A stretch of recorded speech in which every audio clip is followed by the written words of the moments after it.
Things to consider. Okay, I was talking to Ben Esgro about this the other day, and we decided to kind of put this together, because we often kind of rant back and forth, as we often do, about some of the crazy things that we see in the quote-unquote industry. Okay, things like 300% increase in strength, 50% increase in muscle. You know, what does that mean? Okay, so I want to just preface by stating that I am not a statistician. I am a grad student, and I've picked up some of these things along the way of how to appropriately look at science. Because I think oftentimes we have a lot of these, you know, quote-unquote surface scientists who are looking at abstracts. They're looking at things that are significant because that's kind of what they've been taught to look at. What's significant? Let's chase after that. Because significance is everything, right? We'll cover that. But I don't want you to think that I'm above all of these, because I've made all of these mistakes before, and in my short time. So I'm sure I'll make many, many more. So I don't want you to think that everything I've ever done in my life is perfect. I've definitely made all of these mistakes, but I've learned from them, and I've learned that they're not a good thing to be doing. So this presentation is just kind of things to think about when you look at science, or when you hear a supplement company or somebody say, they show a figure, they show a percent change, or something like that. Maybe you can become a little bit more knowledgeable of whether or not that's actually a real finding, whether or not that's actually something to be excited about. So the outline of this talk, excuse me, we're going to be looking at problems with percent change, changes within the normal range, graphs with no error bars, which is something you see all the time. All you have to do is pick up a magazine. Problems with chasing only significance. This is a problem not only in the industry, but in science in general. And problems with not knowing the reliability. This is something that I've been, talking a lot about, because retest reliability is very important. And quite oftentimes, many of the changes that we see aren't real. And I'll talk about that a little bit more. Percent change. This is seen all the time, in and out of our field, and a lot of times it's only used because it's what people see other people doing. So they see it in the literature and they say, well, this person used percent change, that's probably the right way to look at it. And that's simply not always the case, okay? Usually, if you have a unit of measurement, like muscle cross-section, like cross-sectional area or strength, percent change is not an appropriate way to look at that variable, okay? You should look at it in its terms of absolute terms, okay, which we'll talk about, because percent change is affected by the baseline value as much as it is as the absolute change, okay? So, and we'll illustrate that, because the problem with percent change is that the same absolute change results in different percent changes simply due to different baseline scores, okay? So you can see that from this graph here. These two values, they appear different. Group 1 had a 10% change. Group 2 had a 5% change.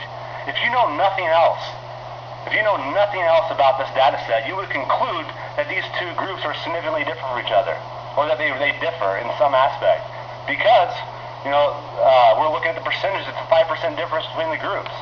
Okay? Now, I told you that you have to appeal to the absolute value. So let's go back and look at the real raw values. What do they tell? What story do they tell? So Group A, they went from 100 pounds to 110. That's a 10-pound increase. That's the group that saw a 10% change. Group B, they went from 200 pounds to 210 pounds. Okay, that's a 10-pound increase. But that's a 5% change. Okay, obviously this is kind of an extreme example, but it just basically shows the problem in just only looking at percent change. Okay, and you see the graph here with the mean changes, they're identical. They both gain 10 pounds. Okay, but if we're only looking at the percent change, that's extremely problematic. Okay, and it makes it very dangerous to compare percent change across studies.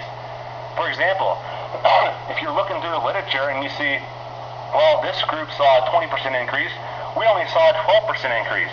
Is there something different between the modalities? Did we do something wrong? Is the methodology different? And it could be something as simple as the baseline values are different, okay, which we just illustrated here. And this example illustrates illustrates this case very well as well. Okay, so let's say study 1. You start at 15 pounds and you increase to 25 pounds. That's a 66% increase in strength. Okay, the absolute change being 10 pounds. Okay, study 2. They start at 30 pounds. They go to 45. They only see a 50% increase in strength. However, the absolute change was actually greater.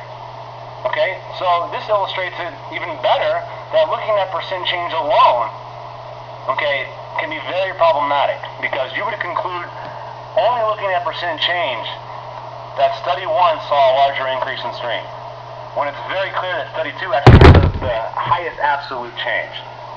Okay? The bottom line, it's very important to look at what the absolute data shows, and look at it in the units to which they were actually measured. Okay? For almost every, and this isn't true for every variable. I think there's some genetic expression changes where it doesn't flow right. But with the values that you guys are going to come across, okay, when we talk about strength change, body fat change, muscle cross-sectional area, they all have units that we can measure, and we should be looking at the absolute values. Okay? That's what's going to tell you the absolute real story. Okay? The next point I'll talk about is changes within the normal range. This is something, you know, I see quite a bit online, or when people talk about, especially with hormonal levels. Okay? You have to ask yourself, how meaningful is a change if the change is still normal? Okay? For example, my systolic blood pressure. I go from 115 to 110. Okay? At the very beginning, I still have a desirable blood pressure. Okay? Does it really matter that I went to 110? Am I more healthy? Okay? Maybe, maybe not. It's just something to think about. Testosterone, I go from 400 to 450. We're both still in the normal range. We're in the normal range of values for testosterone. Does that small increase, even if it is significant, does it mean anything? You know? I personally don't think so. Okay? With these two examples here. You know, is being more normal really that meaningful? And, you know, I think that's something that you're going to have to judge for yourself. But it's something to consider when you look at these values. It's something to consider when you look at changes in blood pressure, changes in these resting hormone concentrations. Because many times what they're changing within the normal range. And I really don't think that that small of a change in hormones such as testosterone is really going to be that meaningful. Okay, because typically, you know, to see huge increases in fat-free mass with testosterone, you know, from what I understand, it's kind of almost on a logarithmic scale, which means from a 400 to 450 nanogram per deciliter change probably isn't going to be doing a whole lot. Okay, you know, my example for this is whole blood lactate. Whole blood lactate is, you know, you get it from essentially running through glycolysis. Okay, so from the breakdown of, you know, glucose. Okay, when there's no oxygen, right? You produce lactate. You know, it's a metabolic byproduct. It is not a waste product. Okay, it's actually very useful. But anyway, group 1, let's just call it the supplement group. Okay, if we just look at percent change again, okay, we see, if we look at the graph to the side, we see that group 1 only had a 50% increase, whereas group 2 saw an 87% increase. Okay, and sometimes this is what they're looking at to see how good something's being buffered. Okay, but let's look at the raw values. Okay, group 1 was 1 millimole per liter at pre. At post, it was 1.5. Okay, group 2, it started at 0.8 at pre and 1.5 at post. Okay, so despite these, you know, large differences in percent change, all of these values are considered normal resting levels of whole blood lactate. So how meaningful is it? Is it really that meaningful to go from 1 to 1.5? I mean, it's a 50% change, but does that really matter? Okay? If you only look at the percent change, you're going to come to a much different conclusion than if you look at their actual raw values. If you look at the percent change, you're going to say, yeah, there's a massive amount of lactate accumulation coming, or you could possibly come to that conclusion. Okay, but if you look at the absolute raw values, you're going to conclude that they're still in a normal resting range, which I think, you know, doesn't really matter. Bottom line with this, again, it's important to look at what the absolute data shows. Okay, you obviously have, you know, seen it, there's a running theme with this. You have to look at the absolute value and the units to which they were actually measured. Because if you look at percent change, it's going to give you a totally different story. Okay? It's important to ask yourself and to really think about it. Are these changes that are still within normal range, are they actually meaningful? And that's something for you to think about, okay, as you look at some of these studies. The next one is a favorite of mine. It's the graphs with no error bars. Okay, most of you guys have kind of caught on to this kind of trick. Okay, but if we look at the mean change of 17, so even at the raw values, it kind of looks like a big difference. Okay? I mean, if you look at percent change, it's even more impressive. A 340% increase in whatever. Okay? But the first thing you need to ask yourself is, there's no error bars and they're showing you a graph and it's from a study. You know, that should be a huge red flag to you, because they're not telling you anything about the variability of that measurement. Okay? So what I did was I just made up a data set. You know, I made a mean of 17. And I ran it through SPSS, which is kind of a statistical software. Let's see what it found. Okay, it looks like it's a huge increase, but is it really? So we look at the output. You know, pair 1 at pre, it's 5. The second value is 22. Okay, but if you look at the standard deviation, it's enormous. Okay, it's 36, whereas at pre it was 0.6. Okay, and if you look at the significance on two-tail, it's not significant, which means they're not different from each other. Okay, which just, even though they look like there's a huge difference between the two, when you actually run stats on it, when you include variability, when you include the variability, it's not quite as impressive because it's not significant. This is what it actually should look like. When you put the actual error bars on it, you'll see at the first one it's very small because the error is very small. But on the second one, again, it's kind of an extreme example, but it's just to prove a point, okay, that it's not quite as impressive. So if you see a table, or you see like a plot, and it's from multiple people from a study, and there's no variability represented by these error bars here, you know, that should be a huge red flag to you. You should be asking some questions. And you know, when you ask questions, that's usually one of the first ways to upset people who are trying to, you know, pull one over on you. The bottom line on this, if you see a graph from someone trying to sell you something, you know, and there's no error bars, it's an immediate red flag, or it should be. Now, one thing that I love to talk about, I love to discuss, the problems with chasing p less than 0.05. So statistics is based on probability. Okay? Some people have kind of got the illusion that it's based on possibility, which it's not. Okay? Lots of things are possible, but very few things are probable. Okay? The problems with just chasing significance, okay, is that it doesn't tell you the absolute magnitude of the effect. Okay? It doesn't tell you how big the effect is. Okay? What I don't want you to take away from this is that I think significance isn't important. I think significance is very important. Okay? As you'll see from my flowchart at the end, it's the first thing I think you should look at. Okay? It is very important, but it doesn't tell you the whole story. Okay? If you have significant values, there's lots of things you need to look at after that than just stopping at that. But you know, it's a huge problem in the literature, okay? Because people will look at abstracts and they'll say, oh, they found a significant change, okay? They don't actually check to see if it's a meaningful change. They don't see, is it real? They don't say, what's the magnitude of it? What's the effect size? Okay? All they know is that, you know, there's a 95% chance that it's correct. Okay?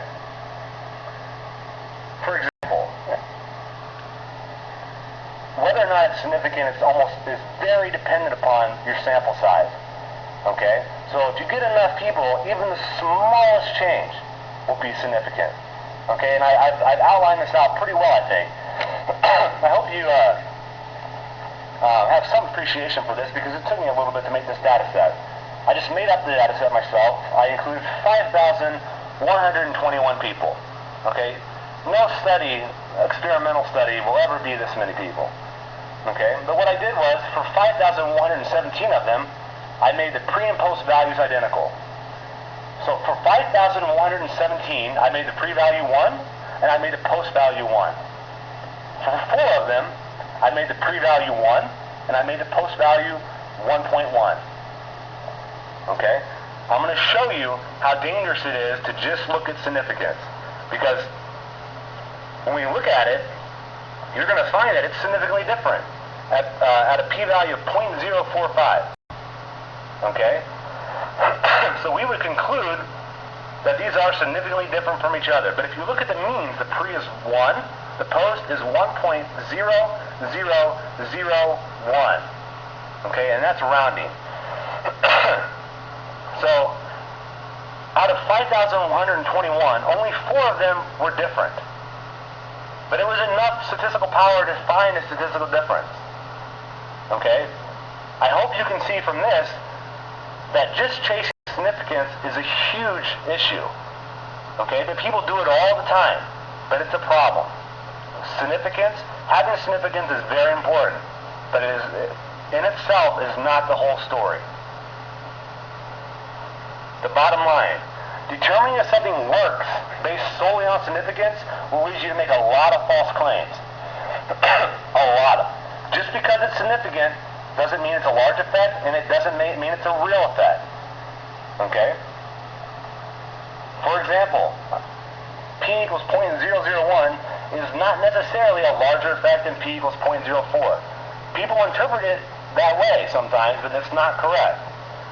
Okay? All this is telling you is the probability. Okay? That's not telling you anything about the magnitude of the effect. Now, one of the last things I'll talk about, the test-retest reliability. This is where we determine, is it real? Okay? So the first test you should do is a significance test. You should find, is it significantly different from each other? Okay, it is? Well, we determine that it is it real? Okay, and this is one of the quickest ways I can find to really upset someone in the research. Okay, because it never feels good when someone tells you that your results aren't real. It's been told to me before, and they were right. It wasn't a real change. Okay? In other words, we need to know, does it exceed the error of the measurement? Because all of our measurements have error. Okay? And if you don't know it, then you can't really say that you saw a real change. You can say you saw a significant one, but if you don't have your own reliability for you, I don't care what someone else's reliability is. I care about the tester who's testing me. Okay, if you don't know your reliability, then you can't ever be certain that your change is outside of the error of the measurement. Okay, and quite often you're going to be surprised to find out that oftentimes it doesn't. And this isn't just something you see from the supplement industry. This is something you see in big-time scientific journals. Okay, I see it multiple times a month where people are interpreting something that isn't necessarily a real change. And the reason why it's a problem is because what they're doing is they're interpreting significance as an effect. Okay? Which can be dangerous. You know, for example, I read a review paper from a few years ago, a very good review paper on administering growth hormone and whether or not it positively affects muscle mass or performance. And they looked at a bunch of different studies, and what they found is that it really doesn't impact, skeletal muscle. It really doesn't impact strength, and they showed that through every single study. But what they did find was that they saw in one study, they saw a significant increase in anaerobic performance. Okay? A significant increase in anaerobic performance. So what they do is, they spent the next page of a scientific article discussing why they think they saw an increase in anaerobic performance. What is growth hormone doing to increase performance? How is it doing this? It's not having any other effect, so how is it affecting this? And they spend a whole page comparing and contrasting different ideas. So I go back to the original source. And I go back to the original source using the reliability that that paper provided in their manuscript. And what I found is that yes, it was significant, but that change was not real. It was within the error of the measurement, of their own measurement. Okay, so this happens in science sometimes. And I think it's part of the reason why, we have these discussions about, well, this person saw this person saw something different. Why is there a discrepancy? Quite often, I don't think there really is. Quite often, I think most of it comes down to some people are interpreting changes within the error of the measurement to be real changes because they were significant. Okay, and I'll go over, that here in a second. But Test-retest reliability is a very important thing that should almost be built into every single study. Okay, and when you look at a study, when we're looking at changes in strength or body fat percentage, you should ask that person, what's the reliability of your measurement? Okay, and they're going to need to give you either standard error of the measurement, minimal difference, or percent CV. Okay, we're going to talk, sometimes they're going to give you the R value. The R value, the Pearson's R is a correlation. I'm going to illustrate to you why that isn't a measure of reliability. Okay? But to give you an example, what I mean by test-retest reliability. So oftentimes it's built into studies so you can kind of get an idea of basically where you are, where your error is. Okay? So you would have people come in on 2 different days under the same conditions. So let's say I would bring in a group of 10 people. On day 1, I estimate their body fat percentage to be 15.9%. Okay? Notice I said estimate. Okay? That's a very important thing to keep in mind with body composition. They are estimates of estimates of estimates. Okay? So I estimate them on day 1. They're 15.9%. I have them come in again on day 2. They're 16%. When you run a paired sample t-test, the p-value is 0.780, which means they're not different from each other. Okay? They look almost identical, right? You look at the bar graph. Okay? I'm looking at the raw values. They look almost the same. Okay? So that is a good thing. And if you look at the R value, they're highly correlated at a 0.976. So if you're just looking at the means, you're going to conclude that they're almost identical. But this is not a measure of test-retest reliability. Okay? It's good that they're not significantly different, but there's another step you have to take. You have to calculate the minimal difference. Okay? And you calculate the minimal difference by taking the standard error of the measurement, basically times 2.77. Okay? 1.96 times the square root of 2 is 2.77. Okay, and you do this to get the 95 percentiles. Okay, so what this value gives is it gives you a value that you have to exceed either positive or negative. Okay, the R value, as we found, was very high, but is it a good measure of reliability? Okay, we'll discuss this here in a second. Okay, but what you really need to focus on is calculating the minimal difference, because that's going to give you the value to determine whether or not your change is real. Okay, so that same data set, I did run the minimal difference. And what I calculated it out to be is the minimal difference is 2.1% body fat. So what that means is, in order for a change to be considered real, okay, it has to be either exceed 2.1% the positive way, which means you would be gaining body fat if you were over 2.1, or in order to be considered a loss, you'd have to lose more than 2.1%. Okay?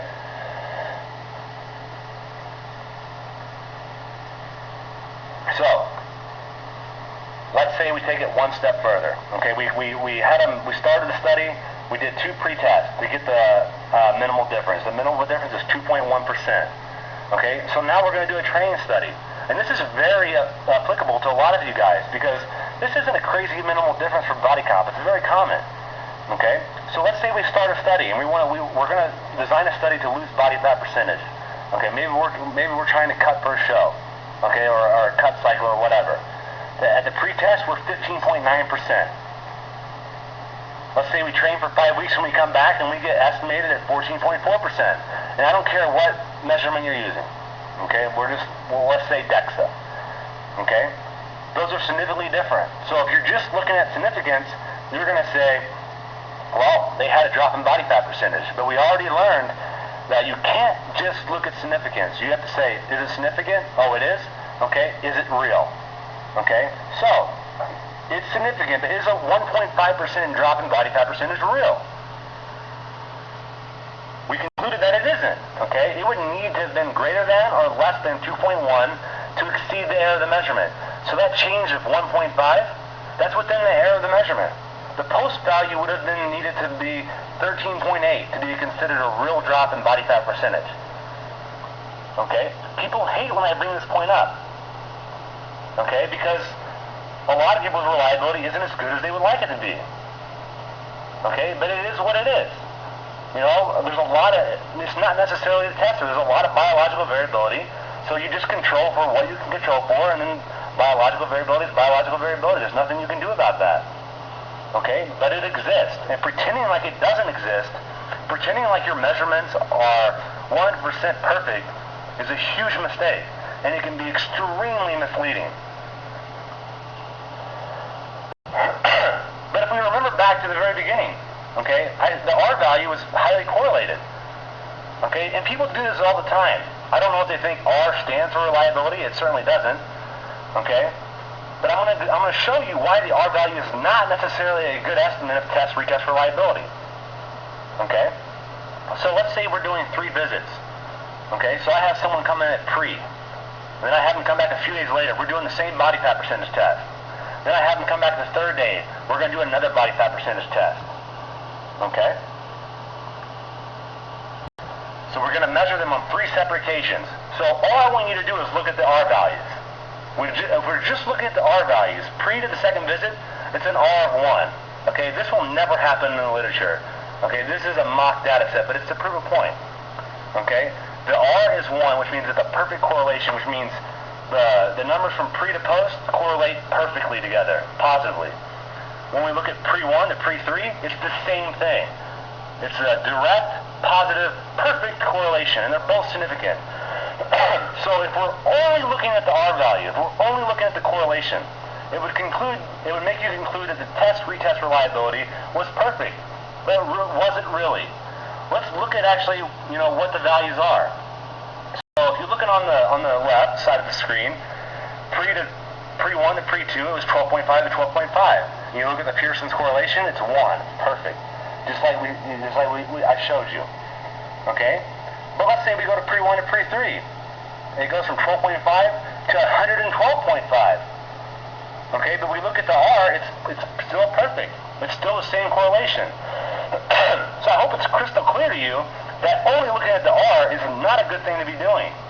Because I think if you measured on one day at 12.5%, and you came back 3 days later and measured at 112.5%, even though the Pearson's R is the same, I think you would, have a different conclusion yourself if you gain that much percent body fat. Okay?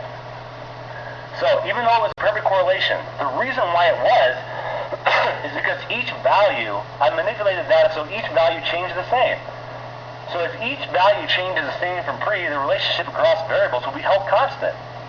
So this is a simple illustration of why Pearson's R is not a good measure of test-retest reliability.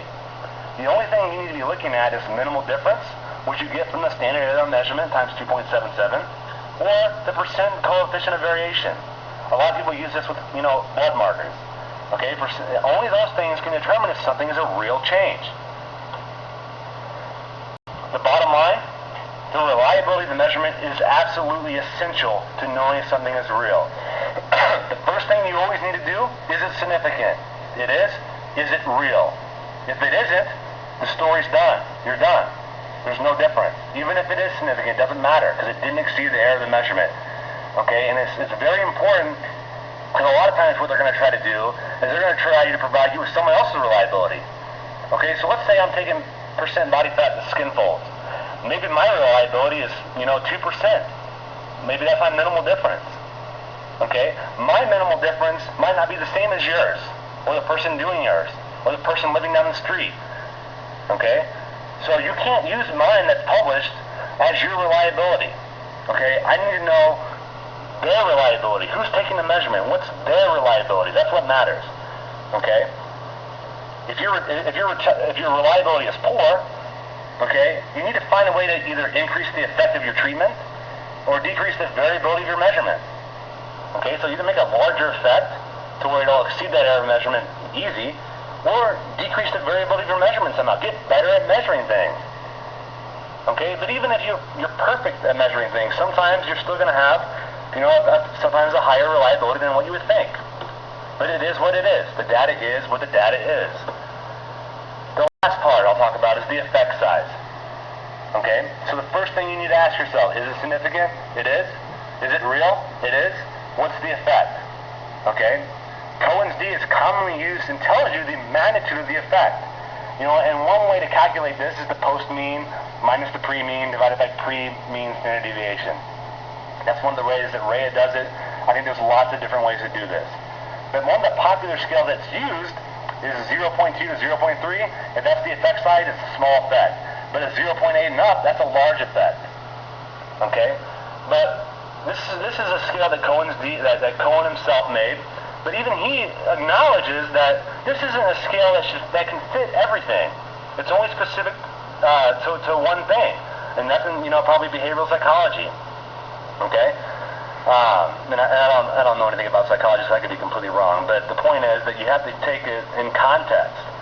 Okay. So, is that scale the best for the measurements that we measure? Not necessarily. Okay, Cohen's D will be specific to the variable you are measuring, and it has to be kept in context. You can't use a global scale, okay, because the 0.8 may be a large effect for one variable, but it may be very, very, very small for another. It just depends, okay? It just depends, and this is something that we don't have a good grasp on. We don't know what really a good effect is all the time in many of the variables, because a lot of times in our field, in physiology and exercise physiology, not everyone reports these. A lot of people are reporting percent change, but you can't get the magnitude of effect by percent change. It doesn't tell you magnitude. A lot of people think it tells you magnitude, but it does not. Okay?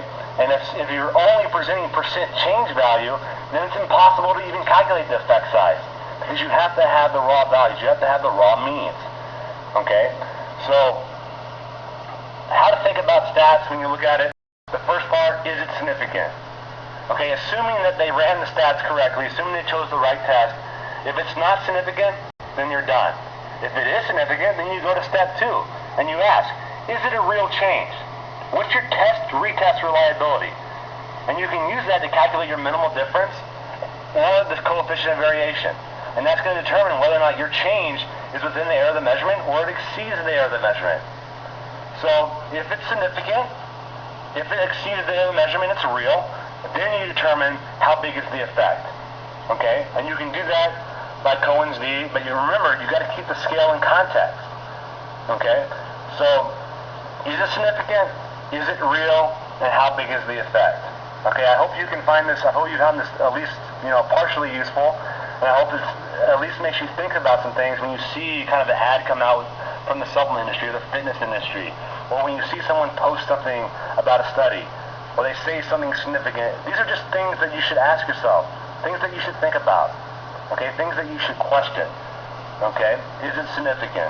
Is it real? And then what is the effect?